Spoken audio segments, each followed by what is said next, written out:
All right, thank you everyone for joining us. TOKEN2049. Bear market, doesn't look bear to me. Looks like there's a lot of people here. Good atmosphere. My name's Itai. I'm the COO of MarketAcross. We are a Tel Aviv, Israel-based PR agency. And I'm delighted to be with Yves. Please, Yves, tell a bit about yourself. Here with you as well. Too close. I need a bit more room. A little bit too close? Yeah, there we go. All right, cool. Yeah. So delighted to be here as well. It's pretty amazing. The energy is great. This is massive. Cool. So tell everyone a bit about yourself and what is EOS Network Foundation? So my name is Yves Larose. I am the CEO and founder of the EOS Network Foundation. Essentially, the EOS Network Foundation is the steward of the EOS network. It was created a year ago, reached by consensus by the token holders, by the block producers, the node validators, essentially all the stakeholders on the network, to essentially shepherd the network and kind of catch up what we lost over a couple of years of inaction within EOS. Cool. We're going to talk a bit about that. So full disclosure, we actually work with you guys. We're your agency. And I want to actually start from the beginning. So we met about a year or something ago. That's right. We got on a first call. And in a place of blatant honesty, I told you that I don't really like EOS. You weren't I'm the very only surprised. one. Yeah, we had a good conversation. And then he looked at me and said, to be honest, Itai, I don't like EOS right now as well. So tell us a bit about that. Tell us a bit of history, whoever doesn't know a bit of the story, and how did we get here? So, I mean, EOS was 4 years ago when the mainnet launched, one of the rising stars, one of the shining stars in the ecosystem. Largest ICO to date, $4.1 billion, quite massive, a lot of promise of what it would be able to do, how it'd be able to scale, Gen 3, Layer 1 blockchain at a time when there really weren't any others. And tons of expectations, I think, on the network. Fast forward a couple of years, what most people don't know is that the ICO funds went to a private entity, didn't go to the EOS community, didn't go to the development of EOS in large part. And so for a period of about 3 years, we saw an exodus of people, developers, communities, basically stakeholders in the ecosystem that came to EOS because they had, there was something there. EOS attracted a lot of people. First of all, very first to market. I think one of the biggest discussed base layers right after Ethereum, there may be Neo or whatever, but very first to market. No, there was no Solana, there was no Clayton. Yeah, very different time. Yeah. Very different time. And there was so much good energy in the space at the time. The community was massive, developer community was massive. And what we saw is that over a period of roughly three and a half years or so, the funding that went to the ICO really didn't make it back into the hands of the ecosystem in the way that it was envisioned at the time. And so there was an exodus of people. And last year, when you and I met, as you say, this was quite a common theme that we were hearing when we launched the foundation and we were going out to partners. EOS is either dead or wasn't EOS a scam? Like, those are the two big things that we were hearing. And we knew that we had a massive, load on our plate in order to turn things around. And the foundation, basically, like I said, the EOS ecosystem came together. The tech was always strong. The underlying tech was incredible, but what was missing was developer engagement, community engagement, grants being sent out to the community. Basically, everything that everybody else now in the space is doing extremely well, EOS just basically died out. And so, like you said, I was also the public sentiment was bearish. Bad. It was very bad. It was quite toxic within EOS. It was toxic outside of EOS. And there really was, very little to do. And the idea of creating the foundation was very much a Hail Mary. Okay, and today you guys are celebrating 1 year of independence. What is that? What is independence? How did we get here? So 1 year ago, we created the EOS Network Foundation, myself and Zach Gall as a co-founder right here in front. And we knew that we had a large amount of work on our plate to essentially rebrand what EOS was. EOS had a very strong core tech stack, but it was missing everything else. Fast forward a year, we were able to put in place the frameworks and the processes that essentially attracted people to EOS 4 years ago in the first place. It took us roughly a year. So as you said, we just celebrated our independence. Last week while I was in South Korea, we just had a hard fork. whereby now the community, which really, EOS really embodies Web3 spirit, where the community took back essentially the power from corporate interests. And we started developing the core stack again. We now are full control of our IP, full control of the tech stack itself. And basically a year on, we've now stabilized what essentially should have happened 4 years ago. So we have everything in place that should have been there 4 years ago. One of the advantages is that we were able to look at a lot of the competitors, other layer ones out there that have been doing tremendous work. They've been really, doing some really good work in this space. How they were doing it, what were they focusing on, what worked well, but more importantly, what didn't work out for them. And so we're able to really shorten that time space in order to catch up, stabilize the ecosystem, get our independence, which just happened, on chain last week, and then set us up for the next year of operations. Okay, so I'm going to follow up on that. Looking retrospectively after 2-3 years of, I would say, a bit of quiet on the EOS front, you have the possibility of looking at other chains that use the time that you guys weren't active to do a lot of different actions. What are you guys doing differently, learning what other people have done? And where do you think EOS could have been without that period of, I would say, quiet? Let's put it that way. It's a good question. One of the things that EOS did very bad or didn't do, I would say it's not even that they didn't do it well, is that they were not doing, was all of the funds that went from the ICO went into a private entity, and the community was left fundless, essentially. It had no way to support itself financially. And one of the things that we've seen other L1s have been doing extremely well are creating partnerships, basically working with others in the space. If you put yourself back 4 years ago at the mainnet launch, there was so many expectations on EOS. EOS, in a way, kind of fell victim to its own success because of the token sale. And a lot of people within this space also thought they were better than everybody else. EOS didn't cure cancer, EOS did not cure cancer.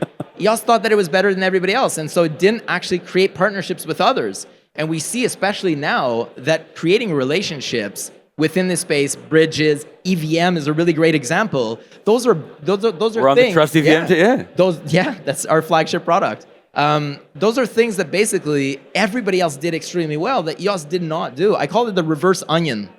EOS started off and it basically was playing in its own sandbox. EOS was kind of like the kid that never went to kindergarten, that never learned to make friends, which is so important in this space. So especially. too cool for school. Too cool for school. So it was just doing its own thing on its own. The tech was going to be awesome. It was going to, dominate everything else. When in reality, sure, it had some good things going for it on the tech front, especially, but a lot of other things it didn't have. And so that's what we've been doing in the last year, more so specifically, is curating the ecosystem within EOS, creating grant frameworks, creating developer funding mechanisms, community funding mechanisms. If there's one thing that EOS did really bad, was even to communicate inside of its own community what it's doing, where is it going. EOS didn't have a roadmap. After the ICO, after the white paper essentially, it didn't have any roadmap. Where are we going? If you wanted to get involved in EOS, how could you get involved? The block validators were already set, it was already there, If you don't know where we're going, how can you actually participate? How can you help? And then once you actually figure out where we're going and where maybe you can help, how perhaps could you access funding or how can you get involved? Those simple, let's say, funding frameworks were just completely non-existent. And so in that last year, basically, we celebrated our 1 year at the end of August, and the independence was last week, where we did a hard fork. That first year was all about stabilizing the ecosystem. So we created grant frameworks. We created mechanisms for the communities to access funding, it's not just the funding support, it's the non-funding support that we've seen is really lacking in this space as a whole. One thing that we see recurring is that teams are very strong at developing.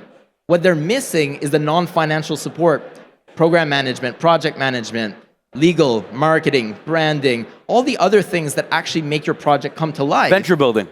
This is really important. And so a big part of what we're doing, obviously, is the funding side of things. We've deployed roughly $40 million in the last year, direct back into the hands of the community, but also ensuring that we empower them so that once they receive the funding, and we essentially make a bet on them that if that function were to be created, if it does come about, it could create value for the ecosystem, that we support them alongside that to ensure that they reach that value creation. What else do they need in order to attain that goal? So a lot of hand-holding in that sense. And so it's a much larger framework. How did you get involved in EOS in the first place? Like, what's your story? How did the bearded samurai get into crypto? And why EOS? I started in crypto in 2010, mining Bitcoin, a long time ago. And I left the space when the first Bitcoin miners were rumored to come about. They weren't even out yet. And I kind of kept within like an arm's length distance of the space, but I wasn't full-time in it until 2016, came back in the space, started delegating a lot more time into it. And I love how you use the word delegating, like crypto. 2017, everybody knows crypto summer. It was quite massive. There was a lot of hype again. This was the time that during that bull run, that essentially the space would be opening up to Web 2. This was, at the time, the idea was it's now going to go mainstream, or there's going to be a lot more real-world use cases, adaptability coming about. And when I was going through the projects one by one, I was going down the list, was reading every white paper, read the EOS white paper, and I saw a lot of potential there. What EOS was promising to build, how they were going to build it, the $1 billion fund commitment, the community that was backing up EOS at the time, everything was just, it was amazing. It was, if you were there at that time, it was incredible. It's kind of like the energy that we're seeing here today. And I fell for it. I bought into this dream that EOS was going to be the next Kool-Aid. thing. You drank the I Kool-Aid. definitely drank the Kool-Aid. Out of anybody else, probably drank the most Kool-Aid, which is probably why now I created the foundation. And at what point did you wake up and say, Houston, we have a problem?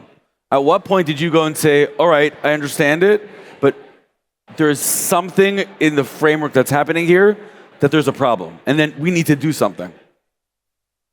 The thing is, EOS, through that year-long ICO, is incredibly decentralized.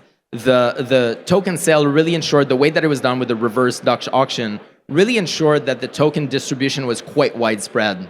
EOS is still listed on roughly 180 exchanges, and so it's very decentralized. And if anything, the idea was that Block 1, the centralized entity that did the ICO, would be effectively the foundation. So there was also a token vesting for them to ensure that they would remain involved for a period of 10 years. And so I think everybody thought that that was the role that they were going to play. And not only did we think that, that's what they were portraying and that's what they were projecting as well. And so over, I'd say the first year or two, that idea was still prevalent, but we were starting to see signs of maybe that's not the case. But maybe code that's was not being what happening. added, But correct? what was being told was that, right? So the commitments were still coming. You had a lot of developers coming into the space, deploying capital to build businesses. And this entity was effectively still saying, we're going to be playing our role, but we're facing challenges. But just trust us, it's coming soon. And every time the community, in a very decentralized fashion, was coming together to try and move things forward, essentially it was being squashed. It was being told, listen, if you do this, we'll let you do it, but we may not deploy the capital anymore. There's going to be ramifications. There's going to be legal ramifications, whatever it may be. And we just bought into it every single time. I guess so. I guess we just need to wait a little bit longer. It's going to come. It's coming soon. It's coming soon. And after a while of, the same pattern repeating over and over and over, you have to put yourself back at that time as well. The community comes together, because it's so decentralized, to actually reach consensus on anything is very difficult. And so you get all of this momentum building up towards, coming together as a community and saying, okay, let's do this. And when ultimately you don't, pull the plug, or once you don't pull the trigger, that momentum is lost. You lose a lot of people. A lot of people lose faith. A lot of people basically leave. And that happened on so many occasions that the momentum being built each subsequent occasion gets smaller and smaller. And you get more of a disenfranchised community. It becomes more toxic. By then it becomes obvious that, you know what, this is a scam. It's not happening. While also at the same time, having the project that at the same time is running the most amount of transactions out of any other blockchain. For the full year, we're doing it in one single day, and we're doing every single day, and we're surmounting these challenges as a community.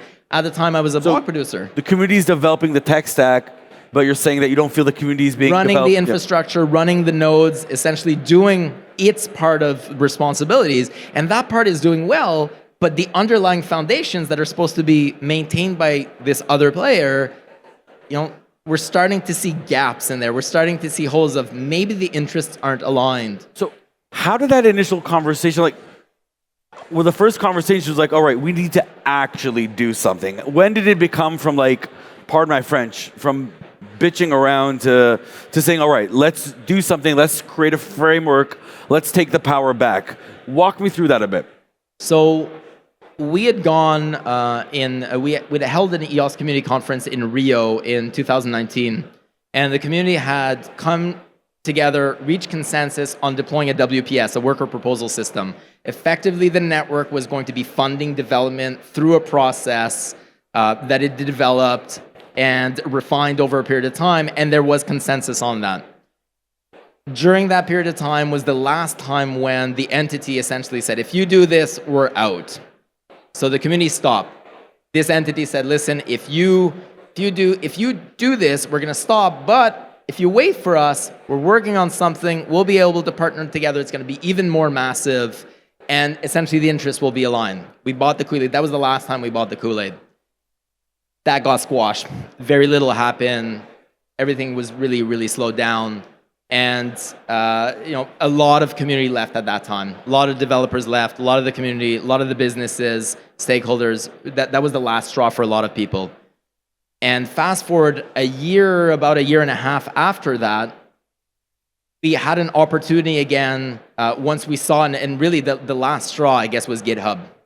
Because every other commitment, you could subjectively say that was being done, but it wasn't creating value. That's subjective. One thing that wasn't subjective was GitHub. The maintenance of the core code stack.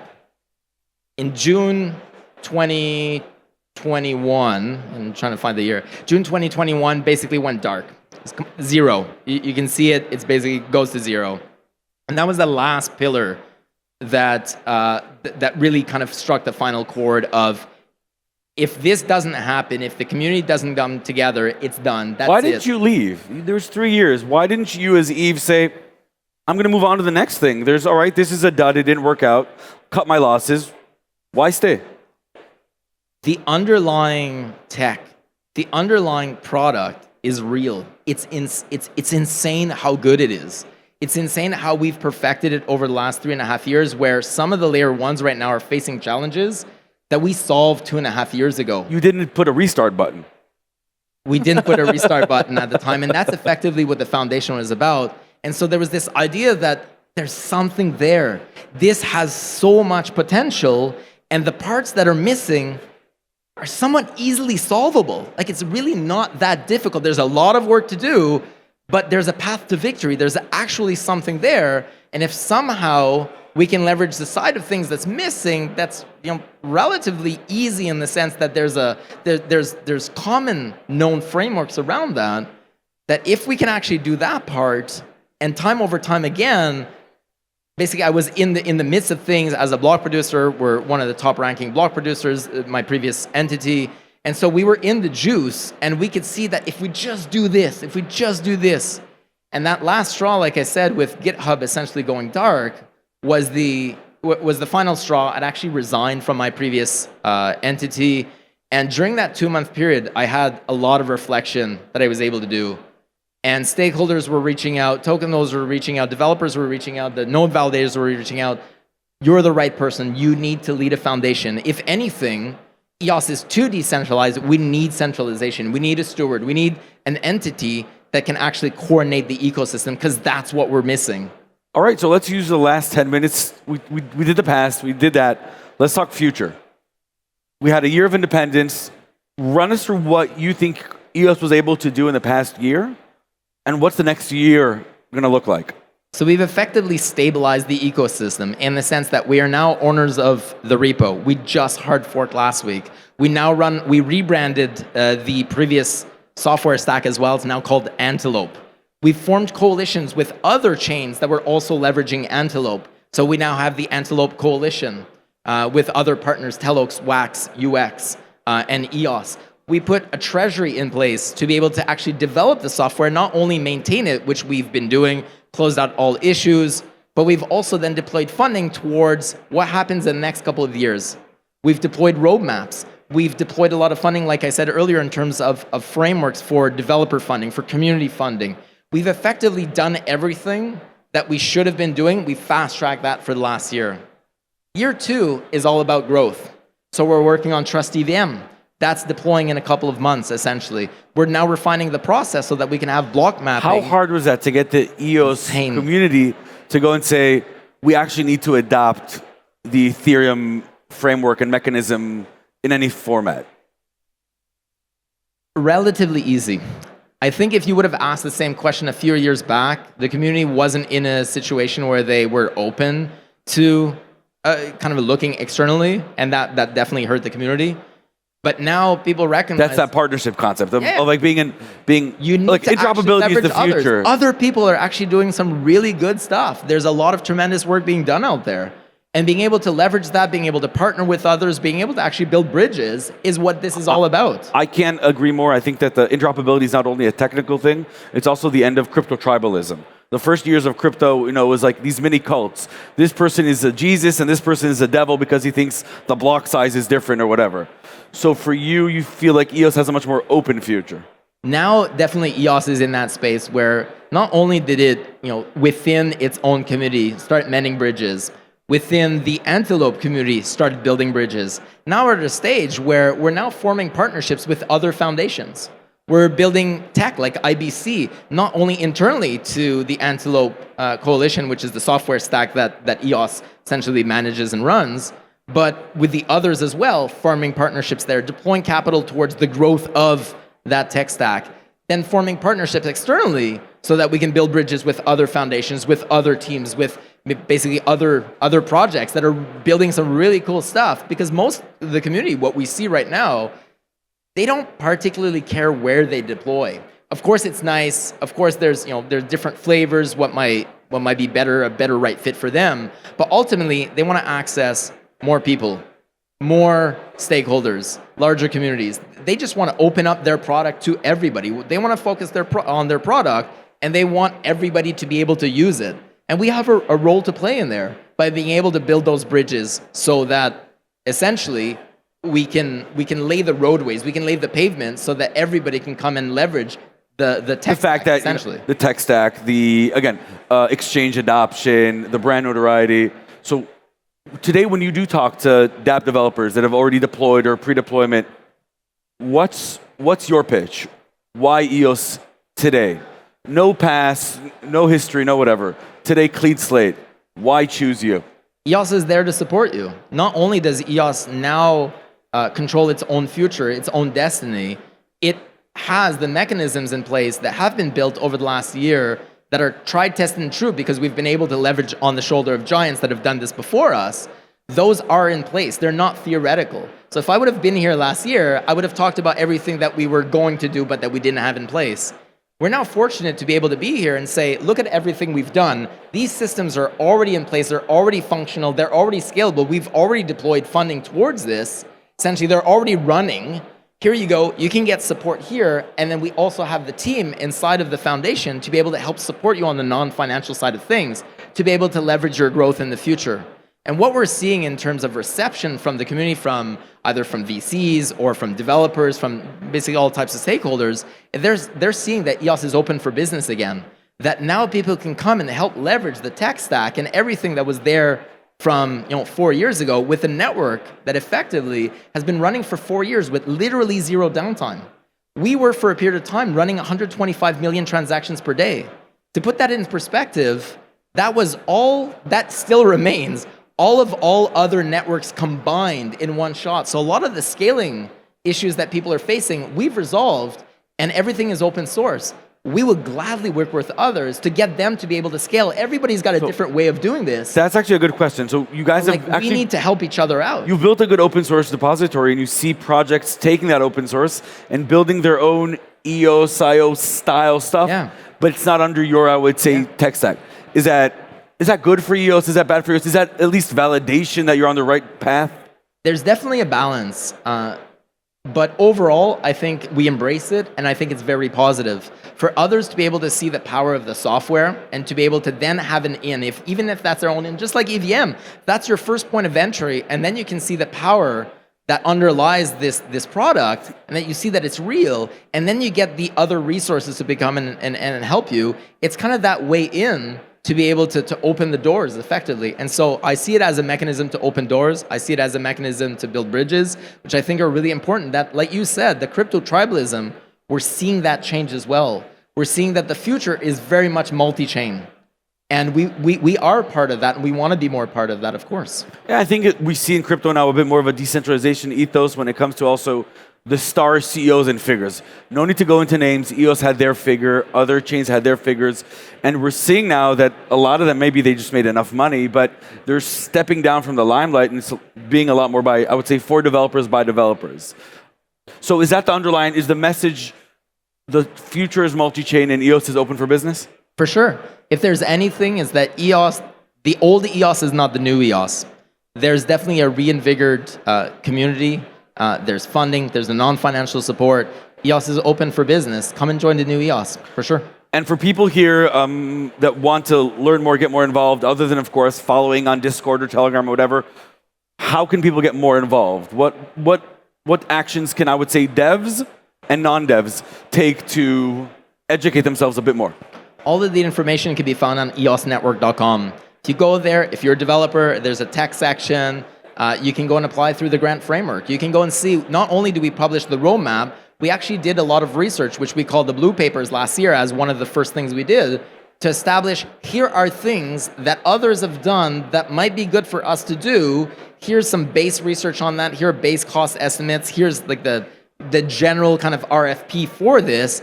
Are you able to actually take this on? So we've got tons of items on there for people to come about.